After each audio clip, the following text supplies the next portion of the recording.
Welcome back to the Garden Girls podcast. I'm Dagny. And I'm Meg. And today we're going to be talking about our favorite ground, bush, plant, vine, and tree crops. And this idea was suggested by listener Haley. So I'm very interested to hear what yours are. I'm wondering if we're going to have any overlap, though. I'm sure we will. Yeah.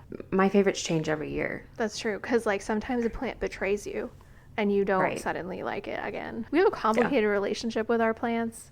Anything could happen. So should we start with the ground? I guess we're going to call this root crops. I'm assuming that they meant root crops. All right, what do you have for us? This one's hard for me because I feel like root crops are like a favorite for me in general because they're so easy to chaos garden. When we talk about root crops, it's like radishes, carrots, beets, parsnips. I guess potatoes would still fall into that category, peanuts. But I think mine has to be the carrot just because carrots are so easy for me to grow, and it took me 2 years to figure out how to grow them for me, and that's literally just sprinkling seeds everywhere and just seeing what happens. The first 2 years I tried to grow carrots, I was being so meticulous about seeding them and just making sure I was doing everything right and spacing them and doing the whole thing that is on the back of the seed packet, and I could just never get them to grow ever. And if they did grow, they were just really spindly, and I don't know, there was just something not working. And then one year I just walked outside and I was like, F it, I'm just throwing these seeds all over the ground and just seeing what happens. And then that was an epiphany for me, and I grew. Ever since then, I've been able to grow perfect carrots. I've been experimenting with this myself, as you know, and I've had excellent success this year in my own garden. But I wanted to tell you, I was able to experiment and replicate this in another garden because I did that garden install for my friend in New Jersey. So brand new garden beds, they really didn't have a ton of nutrients or mulch or anything on them. And I was like, we're just gonna throw the carrot seeds everywhere. And she's had a lot of problems in the garden because of how hot it got, how so fast and everything. So a lot of stuff that we planted isn't doing well, but the carrots are fine, which of all the things, I thought we were going to have the most problems with germination on those, and they're perfectly happy. So definitely, I swear by this method now too. I'm telling you, it should be studied. There should be a study. The chaos. It's just called the chaos method of growing carrots, because I swear it's carrots know when you're trying too hard. If you're trying too hard, they're not going to grow. If you just don't give a crap and you just go out there, throw them, they're going to grow perfectly fine. It's like the watch pot never boils thing. Yeah, and I think part of it is carrots are so tiny, and I think a lot of people, when they're sowing them, they can actually plant them too deeply. I find that they really just like to be surface sown. And same. I always try to sow them before rain, and that way they get that nice rainwater. I feel like rainwater also does something with germination where it just increases the chance by 100%. There's something to it. Now, are you planting your carrots regularly, every 2 weeks, or just once in the spring and once for the fall? How are you strategizing this?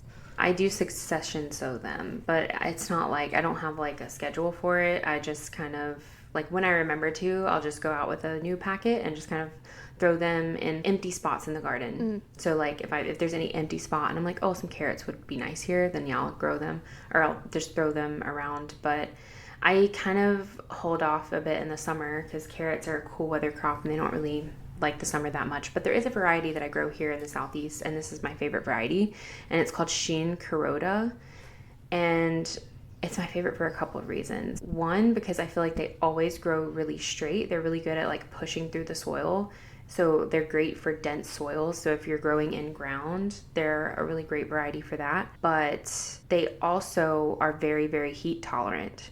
The ones that I sowed back in late spring, they're still doing great, even though we've had over 100-degree heat recently. They're still doing perfectly fine. I've been wondering, so all of mine that I did in April are also still just sitting in the beds. I mean, not all of them. I harvest as I need them, but at what point is that, how long can they hold in the ground in the summer? Should I be pulling them all out? I just don't know what's gonna happen. You should be, because I think so the thing with growing them in the summer is they'll start to bolt, and or like go to flower, and when a carrot starts to bolt, it gets very like tough and like woody almost, and just not, it's not good for eating when it starts For to some bolt. reason, I thought that was only going to happen in their second year. I thought they were biannuals, but I guess the I think heat they could are. also stress them enough. Well, yeah, you do have a point. I don't know. But so that's my worry though, because it does seem possible if they're cold weather crops, if they're stressed from the heat, that they would not necessarily, maybe they wouldn't bolt and set to seed, but maybe they would still react as though they were bolting in some other ways, like just get tougher. Yeah. I think I'm thinking about, so I sowed some like last fall that are literally yeah. still in the ground, and they're Yeah. just like starting to bolt. And I'm like, oh, I need to get all of these out like right now. They've been in the Yeah. ground for way too long. The pollinators love those flowers though. Yeah, and I do leave some to just reseed themselves Yeah. too. That's the easiest way to grow carrots, is just let a few of them flower and then just leave them, just like shake it, and there'll be carrots everywhere. I might need to do that with some of them, actually. Yeah. Yeah, especially on a windy day. Yeah. Windy day, just like shake the flowers and then carrots everywhere. This spring, I mixed together 3 different packets of seeds. So I had orange, purple, and white carrots in there. So it's been a surprise every time I pull one up. Like, the orange ones, they do show outside the soil a lot faster than the red ones and the white ones. But it's always, I don't know what I'm going to get, which is very exciting. I love that. I love a surprise in the garden. Yeah. So what's your favorite? Okay, I'm going to say one that maybe I'll regret, because I've actually never grown it before this year, and I'm still in the middle of growing it for the first time, and that's onions. So I've grown like green onions. I've grown Tokyo long white scallions, and I have chives in my garden every year, but this is actually my first time doing like true onions. I'm doing Patterson onions this year, and I have I think 72 in 2 beds that are 6 feet by 2 feet. And I don't know, there's something that's just been so satisfying about growing such a tiny, tiny seed into something that is so substantial. And I've found them to be really hands off, even like just since starting. They were really easy to start from seed. I had no issues transplanting them because they seem to have really resilient root systems. So actually multi-sowed them, because with those, like, you really don't need them to take up a ton of space. They're fine. And then when I put them in the beds, I actually planted them 3 in a hole, because I found this like really weird, obscure article online that looked like it was from the 90s of this like market gardener who had done it this way. I was like, I don't want to make 72 individual holes for these onions. I would much rather put 3 in each one. And they seem to be doing fine. Based on the article I was following, it seemed to not really reduce like the size of the onions significantly enough to matter. So I I'm love an really obscure interested. gardening article. This is what I live for. I'm like, oh, someone did this 20 years ago. I can do this now. That's interesting though. I've never started onions from seed. I usually do either the sets or like the starts. People have But- really strong opinions about that. They do. They do. Yeah. Onions in general. Like, I'm still figuring onions out because they're kind of complicated. There's like short day, long day. There's like so many different ways to grow onions. Like, who would have thought? It's the same with potatoes. Like, I just ignore all of this. I'm like, just tell me which one I can grow. I don't care. I don't Yeah. want to learn the short day, long day. I can't make myself. I just can't. People will ask give me, I'm me like, I'm sorry, I onions. don't know. I picked one that I Googled the name of it and my location, and it said it would work here. And I wanted one that had a long storage life. So that's why I picked Patterson. So That's I always just get like the starts from my local garden center, because I'm like, if they're selling them, they're gonna be fine for this area. Right. So Yeah. that's why I just go in the garden center and I'm like, give me onions, I'll plant them. And sometimes they do good and sometimes they don't. Like the sets, they haven't sprouted yet. They're like tiny little onions that haven't sprouted, and I think those are better to plant.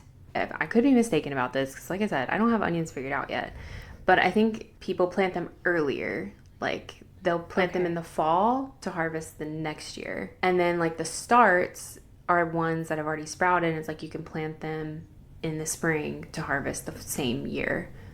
If I'm not incorrect, I could be makes incorrect. sense. If I'm incorrect, write it in the comments, because I'm not an onion expert by holler any out, means. people. Yeah. No, I don't know. I love being able to do stuff like that from seed because it's so cheap. Like, I literally got a $4 pack of seeds, and that had enough onions to fill 2 entire beds. Now, I use a lot of onions in my cooking, so I don't anticipate 72 onions lasting me very long. I love storage crops in general. Me too. When did you start these from seeds? And are they bulbing up now? Like, Yeah, getting I want to pretty? say I did it like the last week of March, but I might be making that up because pregnancy brain is so real. It's on a spreadsheet somewhere. But yeah, they're just now starting to kind of look like onions. I think mine are a little bit behind where they should be. I'm not sure they're getting like quite as much sun as they should, but I'm not worried about it. Like they look healthy, so as long as like eventually they bulb before fall, I'm okay with that. They're just fun to watch. They like grow pretty fast, like once they do start bulbing up. I'm a little nervous about curing them though, but I'm sure it'll be Oh, fine. I don't just be don't know. nervous about I don't know that. where to do it. I don't have like a space outside that's protected, and the greenhouse is so hot. And Where it's do you cure like, your garlic? It's like the same as garlic. yeah, so normally I cure the garlic in the basement. And we've been having the mice problems down there. Actually, this is like a little confession. I pulled the garlic already, and it's been in the greenhouse for 3 days, which it's like way too hot in the greenhouse. But I have like a fan blowing directly on them, and I'm gonna move them inside tonight because I'm very worried. Like the humidity in there is way too high. Do But you I have have like a nowhere else to put front, them. like a covered porch? No, Oh, okay. I know I was that would gonna be say perfect. that's a good place. Yeah. If you have a Right. covered porch, just put like a rack You know, out you see people there. like in California, they just put them outside. I'm like, that must be nice. It never rains.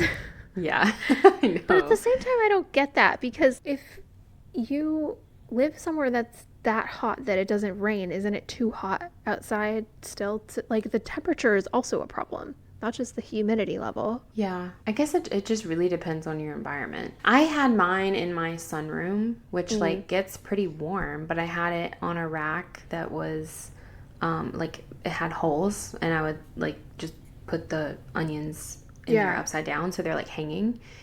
And my sunroom, like there's a fan in there, but I mean, they were getting sun, which is technically not what you're supposed to do, but that's I just do it anyway, and I do it with my garlic and my onions, and they turned out completely fine. I put the garlic under the table so it is out of direct sunlight and it's on wooden crates. So it does have the airflow plus the fan and it's out of the sun. So I think like 3 days isn't going to make or break it, but I do want to move it inside at this point just in case. Yeah, I guess you'll I be probably fine should with have your said garlic onions. was my favorite underground crop because like, I feel like that should be our number one for both of us, but I it's have a too easy. confession this year though. I What? like didn't. Yeah, all my garlic failed. I No planted way. it. Yeah, I planted it in a new spot last fall, and I think that that spot has a problem with wireworm or Mm. like like the little garlic worms. Yeah, all of them, every single one of them, just decimated by those worms. So I will not be planting them in that bed again, and I need to do something about that Nematodes? bed, like nematodes. Yeah, like something. Well, actually, I don't know if nematodes would affect that. I need to research. I need to research what to do about that. But I think just not planting them in that bed because I've just never had a problem with this ever Mm. before. I've been growing garlic for 5 years. I've never had an issue, but I've never planted them in that bed before. So now that bed is marked as like no root crops. Oh, that's a bummer though. You wait so Yeah. long. And I thought that it would do well because I have my walking onions in that bed. Like it's right beside Yeah. of my walking onions is where I planted it. But you know, the walking onions, like they don't bulb up, so I'm not using the bulbs of those. Mm. Those kinds of pests wouldn't really affect it, I guess. But Too bad. it is really frustrating. But you know, every year is different, and like This is true. you don't get it's not 100% of everything every year. Oh There's no. always one crop that fails like every year, and it's like known as the year of no something. Like last year for Yeah. me was the year of no cucumbers. This year's the year of no garlic. So Ugh, it's always the things you're excited about too. I know. What do you have for bush plants? My favorite bush plant is blueberries. I Mm. love blueberries. I think I have four. I want to add like 3 more. I kind of want to try to grow them in ground again. All of the ones that I have now are in containers because I failed at growing them in ground, but I want to try it again just to see if I can do it. But I love blueberries, and my favorite variety is called Jelly Bean, and it's a variety that is great for zone 8A, and it's so like compact. Like, it's such a cute little plant. It is a container variety, and it's just so short and stout and cute, but it's loaded with blueberries, and the blueberries are so large and they're so sweet, and it is my absolute favorite. And I love growing blueberries, although they are challenging for some people. I think they're easiest to grow in containers. I would suggest that because blueberries need like a certain pH. They love it like a little bit acidic. So it's easier to control the soil when they're in containers rather than in the ground. Just finding like a good variety that grows well in your area, I think, is important too. Because I had one variety, I cannot remember the variety, but it was one of my first blueberry plants, and it was a variety that was supposed to do well here, but it just didn't grow well for me, and I didn't like it because when you're choosing varieties, like, every variety has different sized berries as well, and they taste different. So you have to like research that too before deciding which blueberry variety to plant. And this variety, the berries were so tiny, and it was almost like a wild type. Oh, yeah. It was almost like a wild type of blueberry. It was very tiny berries, and instead of forming in like clusters where you can easily harvest like them, they were very like sporadic. It just took me forever to harvest them, and then they were tiny, and then they didn't really taste that good. So I was like, I don't really like this variety. And that's like such a hard thing when you're ordering plants, especially. But even at a nursery, like, most of the time the berries aren't on the plant for you to see it. Like, to get that kind of experience-based information can be really difficult. I don't know how you like even prevent that. I mean, we do have a nursery around here where I know anyone I talk to who works there is going to be really knowledgeable. So I feel like that helps, but it is like, it's a risk. You're getting a big perennial that you want to have in your garden bed for a long time, and you don't know if it's going to have those little quirks that annoy you. Yeah, and I think that's like one of the more challenging things. Like, I've gotten comments before, like somebody has seen me harvest the Jelly Bean variety, and they're like, my blueberries are so much smaller, what am I doing wrong? And I'm just like, you might not be doing anything wrong, it just might be a different variety because they're all so different. And so, yeah, you really have to research like the variety that you're choosing and how it grows. I have to see if the Jelly Bean ones grow here, because that would make my life a lot easier if I could just copy you. I'll have to see. Let me look it up for you really quick, because I think I want to say it's a more warm. What zone Jelly Bean blueberry? 4 through 8. Yay! Yes. Oh my god, I'm totally copying you. You 100% do it, please. Like, I'm doing it. Do it. You'll love it. You will love it. And it's so tiny that you could plant it probably like in one of your like raised beds. Like, it's such a tiny little bush, and it's so cute. Fun. See, I need to start doing more perennials in the raised beds, because I'm so sick of having to fill out these beds every single year, you know? Yeah. It's a lot. Okay, that's a fall project. It's happening. Okay, do it. Okay, so what's your favorite bush? I'm going to go with elderberry, and there's a couple reasons for this. First of all, I just love making elderberry syrup. It's such a satisfying kitchen project, and it makes me feel like I'm doing something like healthy and good for me, but it also tastes like candy. And I just love the flavor. It's a really fast grower. If I have an empty spot in the garden and I don't know what to do with it, and I stick an elderberry plant in there, like, I've had them grow like 6 feet in a year. I had one that I cut back down almost to the ground this spring, and it's already like 7 or 8 feet tall. They just, they're nonstop, and they're beautiful. Like, the flowers look really nice. I really like the shape of the leaves. They're just kind of like unique. They have a lot of like beneficial bugs really like them, and you can use the flowers too. I honestly haven't done too much with the flowers myself yet, but yeah, it's one thing I'm definitely missing being pregnant. I'm like kind of sad. Like, I can't really do the elderberry stuff right now. So I'm just like, I'm going to put them all in the freezer. You can't have elderberry when you're pregnant? Yeah, I mean, it's kind of like one of those things where, like, a lot of the herbal stuff, you know, they say better safe than sorry. They just don't know. So that makes sense. A lot of people might be okay with it. Personally, I'm just like, you know what, I can stick it in the freezer and wait a few months before I enjoy this. But Yeah. it is kind of weird to like be restricting myself in that way. Even the tea garden, like most of the tea garden, I'm not even actually ingesting right now. I'm just preserving it for later. Well, at I don't least know. you can dry it out and Exactly. preserve it for later, and it'll last, Yeah. until after you have the baby, and then once the baby's out, you can just all the teeth. I've also found if you cut off the clusters fresh and put them in the freezer without like taking the berries off first, it's a lot easier to remove the berries when they're already like frozen on the cluster. So I will even just freeze like the fresh berries on the cluster, and then they literally just shake right off. So that makes it a lot easier too. And it's really easy to propagate. Like you only need to buy one elderberry plant, and then I've done it literally. I just make like a little elderberry nursery. I'll like cut a bunch of stems early spring and just stick them in the ground and ignore them, and they will all root. And suddenly I will have 20 more elderberry plants. This is one that I need to copy you about because I don't even have one yet. I don't have elderberry. I always thought, I guess I was under the impression that they were trees, so they grow more like bush-like then. You can prune them. Yeah, so you can kind Okay. of make them whatever shape you want. Obviously, some varieties will grow faster and more aggressively than others. I have to look up which one is like the most aggressive grower that we have because it's really huge.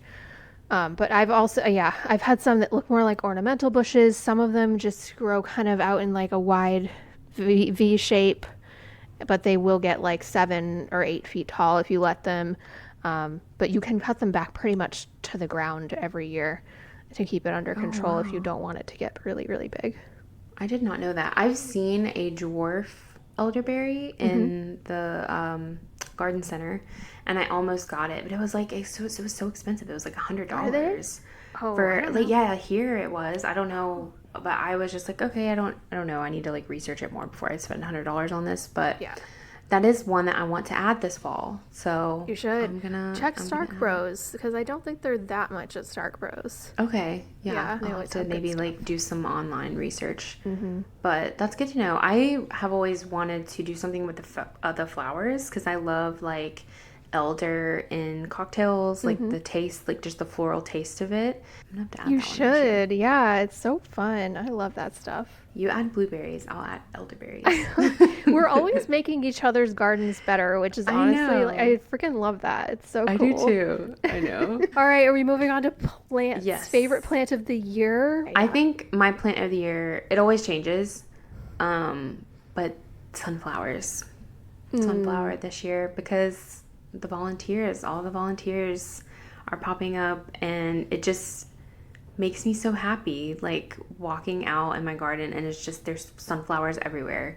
I'm just like my mood is instantly boosted, and I don't even care about any of the vegetables when I'm like looking at the sunflowers. I'm like, it could just be an entire like backyard of sunflowers and I probably would be happy with that. But they're just so easy when you just let them reseed themselves and just pop up the next year. And yeah, I think I can totally see you owning a sunflower farm someday. I like a really wild- could. It's Yeah. just so, they're so beautiful. And I love the branching varieties. Like, I don't even know what variety is in my backyard anymore because it's probably like hybridized and stuff. But it's this beautiful branching variety. So it's not just the one sunflower. Like, I do have a few mammoths that seem to have popped Yeah, up. those are where crazy. it's just the one big flower. Yeah. Those are crazy. Those are the ones that I like to eat. I don't know if I'm going to Oh, post God, about that be this year. I know. I don't know if I'll post about that this year because I don't want death threats over eating a sunflower. But Again. I love the branching type. And that's another thing Yeah. about sunflowers is you can eat them prematurely, like corn on the cob, if you want. You can also let the seeds harden and eat and roast them and just eat them as a snack, like sunflower seeds. You can feed them to your chickens. Chickens love sunflowers, like not just the seeds, but the whole plant. Like Yeah. they love the leaves and everything. So it's just a very versatile. It really Little is. plant. Use the stalks later on as trellises. Really Yeah, endless options for sure. I know. I love a useful flower. I love when a flower is not only beautiful, but it's edible and there's other uses for it. Oh yeah. She's contributing for sure. She's contributing, right? So, what's your favorite plant? I'm gonna pick tomatillos because Oh, this is gonna. wait, I I'm know, shocked by this. I know. So I think part of it's just like it makes me excited because it's just like another symbol of like all the cool ways that like you've made my garden better, but also Oh, like you have, and it's just. oh. I like being able to try new things, and this is something I now it's my second year growing them. I feel a lot more confident growing them and a lot more confident cooking with them, so I'm just really excited to see like what comes out of it this year. They were really easy to grow last year. They've been really easy this year, which is another big factor for me. I love when things are not hard and not complicated. I did almost lose them, and I almost had a panic attack because we've Oh had a yeah. lot more deer in the garden this year, which we should talk about at some point because this has never happened to me before. But Mm. I've been going out there and finding like deer and rabbits have munched a bunch of things that they normally never would have munched. So I went out and half of the tomatillos had been taken out, and I ended up moving them into the raised beds. They were in a grow bag much lower to the ground. So I put them in the raised beds to hopefully protect them better. But yeah, I don't know. It's just a new flavor for me still, and I'm excited to get to know it better, and it now feels like something that I always have to have in my garden, and that's exciting for me. Oh, I'm so excited for you. Like it really is. It's something that you have to have because it is just such a unique flavor and it's so good. Like once you know how to cook them and once you know what to do with them, you're just like, I never want to not have this. Right. And it's unique. Like it's a unique sensory experience harvesting them, peeling the husks. Like they're so sticky and all of that. Yeah. Like and I like that. Like I just think it's so different and it's so cool and it's the kind of thing where I would want to buy it at the farmers market, but I wouldn't be able to justify it because I'm sure it would be extra expensive because it's like special and cool. And now I can just have it in my own yard. That's Yeah, awesome. I know.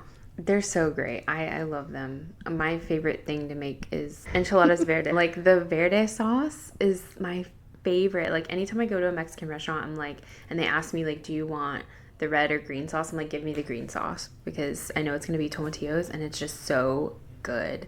It's Green never bad. sauce superiority. It's so good. Absolutely. Like a red sauce can really go either way. Like you don't always know what Yeah. you're gonna get with that, but tomatillos, you just can't. You can't lose. You know it's gonna be good. And then just the green salsa as well. Yeah, yeah, You can make soup with it. Like, oh, it's just so good. Pozole verde is a soup that you should really try this year. yeah. I'll encourage you to try that, to make that with your tomatillos. It's called pozole verde. My friend Alan, he's from Mexico and he made it for me a few years ago. And ever since he made it for me, I crave it all the time. But you have to have tomatillos. Yeah, I think that there's a red version of that as well, but I like the green version better. Okay. So good. I'm all ears. I'll do anything at this point. I want to It's try like also a panzanella with it. I don't know if that's even a thing, but that could be fun. It could be that could be different. fun. Yeah. That could be fun. Something Like little roasty. chunks of the tomatillos instead of blending it into a sauce. Yeah. That might be good. Let I'm me know how hoping I that have goes. enough to experiment this year. That's my How many plants do you have? just two. Okay. Yeah, same But this year. I usually plant like 3 or 4, but it can get like overwhelming really quickly. It's a lot. yeah. Like two plants is good for the Yeah. average person, I think, unless you just like have a huge family and you're eating just a ton of tomatillos all the time. But yeah, that's a good one. Thanks. What about you for vine plants? I have like three that I can't choose from, so I don't know how I'm gonna pick one. My favorite vine, it's been a favorite of mine for a few years now, and it is the Seminole pumpkin. It's just like, it's never not going to be a favorite for me. Ever since I discovered the Seminole pumpkin, I couldn't grow pumpkins before because I think I tried for 2 or 3 years to grow a regular pumpkin in my garden, and the squash vine borer here, they're just so relentless that I could not grow a regular pumpkin. But the Seminole pumpkin is it's a different species of cucurbit. So it's called Cucurbita machata, and usually your regular like Cinderella pumpkins, they're Cucurbita maxima, and the maximas have like much hollower stems, like larger, hollower stems, which makes it really easy for the squash vine borer to bore in there, and then they basically eat your plant from the inside out. But Cucurbita machatas, they have much thinner, tougher stems. And specifically the Seminole pumpkin, I feel like it is just untouchable to the squash vine borer. And every time I've grown it, I've never, ever, ever had an issue with squash vine borer. And it's outperformed any other Cucurbita machata. Like, there's other ones, like the more popular one is a butternut. But Right. butternuts, for me, they still can get got by the squash vine borer. There's like a bunch of other varieties, but yeah, the Seminole pumpkin is just always a star for me in my garden. And it is crazy productive. Like, one vine last year, I think I harvested like 15 or 18 No way. small pumpkins from just one vine. Oh my Yeah. God, I just planted one this year and now I'm like, oh, where is this plant gonna Oh, fit in? Girl, it will take over. It's You already have really to- big. Yeah, you really have to. And I love it. I love that though. I love like seeing sprawling pumpkin Yeah. vines just everywhere. Like, I don't even care. I'm like, you can take over my garden. I just want the pumpkins. And the pumpkins are so cute. Like, they're these like medium sized. They make different varieties of Seminole. There's a small size one, there's a larger fruiting one, and I usually get the seeds from Southern Exposure Seed Exchange. If you live in the South, they have amazing seeds that are suited to the South, and they have a lot of varieties of Cucurbita machatas that you can choose from. But yeah, it's just like it's super productive. It vines everywhere. That's And amazing. I love it. There's so many good edible vines. Like when I was thinking about this, I was like, wait, no, this one. Wait, no, Yeah. that one. Like I literally didn't know which one to pick. Like I had 3 on Right. my short list.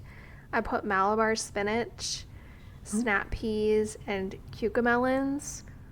Okay, those I are all mean- like pretty unique ones. I don't know. I want stuff that I can't get it at the store easily or whatever. Like a snap pea you can, but cucamelon was a really exciting one for me, and it's still kind of like I'm still learning it. I wouldn't say I'm nowhere near mastering growing it, but it's very gratifying to grow, and it's just so unique. It's so different. I love it.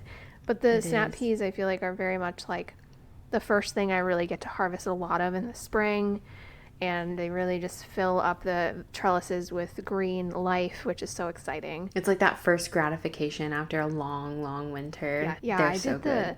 the purple ones from row 7. Ugh, I think they're called Beauregard, and they bred them so that they would stay purple when you cook them, which, as you know, it's not usually the case. So I like that because just anytime I have the opportunity to add a purple version of something to the garden, I will always choose to do that. Get those anthocyanins. Yeah, I love that too because usually if something's purple, it turns green when it's cooked, which is so disappointing because It you're is. like, isn't this the whole point? Like, I grew purple green beans, and when I canned them, they all just turned green, and I was like, oh, well, I knew that this would happen, but I was still somewhat expecting to have like Right. some pretty purple in there. I know. Whatever. I didn't So- know that when I first grew the purple green beans and I put them into saute and they immediately turned green. I was so disappointed. Like I had no idea that was going to happen. Like, that was the whole point. Like, I what's know, the come point after on. that? So good on row 7 for developing Yeah. a variety that stays purple. I love They have that. some really cool, unique stuff, I will say. Yeah, that's like a newer seed company, is, and it's yeah. like chef curated, right? Like, isn't it like run by chefs or something? Pretty cool. All right, how about a tree? The first thing that came to mind was not an edible one. It's the North Carolina dogwood. It's our state tree, and I just like it's my favorite. It's always been my favorite ever since I was a kid. I love seeing a dogwood tree, like just a bright white tree in the spring. They're so beautiful. They're so They beautiful. are. I think like in my garden, I would have to say my nectarine tree, just because it's dwarf tree. Is it called Ice Princess or Sugar Princess? I think it's called Sugar Princess, which is just like a cute name. And I love nectarines. They're like unfuzzy peaches, basically. I don't know. I have like a texture thing with peaches. I love peaches, but I have to peel them because I hate the Interesting. fuzzy, like, Sometimes if you like rinse them, I feel like the worst of the fuzz kind of comes off of a peach. Not it's enough. Still not enough. Like, it still just tastes like weird to me. Like, the Okay. skin just tastes weird. It's like a Yeah. texture thing. I just can't. But nectarines, they're smooth. They're great. And they still taste peach-like. And I love them. Yeah. That's fair enough. Yeah, I mean, I would have to probably say peach. I mean, I feel like it would be illegal for me to say anything other than peach. But I will say dogwood is also one of my favorite flowering trees. I have one that was here when we moved here. It's actually pink though. I don't know if you guys have a I lot of pink love the ones. pink ones. We don't have Yeah, a lot of pink ones. I mean, I'm sure that they do exist, but I usually just see the white ones. But I love the pink ones. they're They're really cool. beautiful. Although I will say, like, it's not like it used to make berries, and now it like doesn't. I don't know if it's because it's older or stressed or something. It used to make these red berries in the fall. I don't know what that is. I actually don't So know. I don't know if do regular dogwoods make berries? I don't even know I that. don't know because now I'm like, did it? Am I hallucinating? Did I it think make berries? I really only notice them in the spring, so I don't know Yeah, if I can even identify them they in the fall. aren't I super don't know what they look pretty the like. rest of the year, honestly. Yeah, it's really just the spring. They put on this big show and then they're Yeah. like, okay, see ya. What is Massachusetts state tree? I honestly don't know. That's a good question. You don't know your I'm gonna own look. state tree? I don't. I guess this isn't something that I don't know that has, but it's American Really? elm. Okay, American elm. Okay. I don't know Yeah. if that's like a North Carolina thing. Like we all know that the dogwood's a state tree. Like we're taught that from a very young Okay, age, I maybe feel this is the like. problem because I was homeschooled. Like this wasn't Okay. part of my curriculum. Okay. There we go. That's the problem. The truth comes out. I'm uneducated. I don't know the state tree. Now I want to know the state I always everything. forget that you were homeschooled. Like, Wait, did you know okay, the your state bird. bird? I do. That is the Okay. chickadee. Okay, ours is the cardinal, the red cardinal. Oh, cute. I just saw one the other day. It was taunting my cats out the back door. Oh, What is I this? love cardinals. The flower is the Mayflower. I mean, I guess that makes sense because of the boat. Wait, you know what? I might be totally wrong here. I think our state flower is the dogwood. Oh, so you don't know either. What are you, Wait. homeschooled? Yeah, I might as well be. Okay, wait, I was wrong. It's not the state tree, it's the state flower. Our Plot state twist. tree is the pine tree? I didn't know that. I take back what I seems said, weird to Jagme. me. I'm out here Karma. looking stupid. I look so stupid now. Okay. Okay, well, to be fair, the dogwood is a tree. So for it to be the state Sure. flower, that's kind of Yeah. confusing. I don't know. Yeah, it's very confusing. Well, we learned a lot today We of did. relevant information that our listeners will really need to Yeah. know for Mhm. sure. I mean, I like pine trees too. So Yeah. they're nice trees. I don't like how they like suffocate everything that's underneath them though. Like when the pine needles fall, Yeah, it's just like barren like ground. that's true. That is Yeah. true. But you can make it into tea, which is nice. I don't think I've ever tried that though. It's I don't good. know if I would It like just it. tastes like Christmas. It's not Really? overwhelming. Yeah. I need to try that. Do you, Have you you ever make it had with the- the needles? Yeah. The Have you needles? ever had like the spruce tips, like the little green fresh? No. They taste like citrus. I will eat them straight off a tree. What? It's so good. I've never tried that, and that like there's so many pine trees Yeah. near Eat my them. my dad's house. Eat the I need trees. to yeah. I need to go visit my dad. He like lives in a pine like forest. Oh, nice. All right, guys, I think we're going to wrap it up there. You can find us anywhere and everywhere you listen to your podcast. You can find Meg specifically. Her handle is Meg Grows Plants on Instagram, TikTok, YouTube, and I'm at The Cottage Peach. Thanks for listening to The Garden Girls, and we'll see you next time.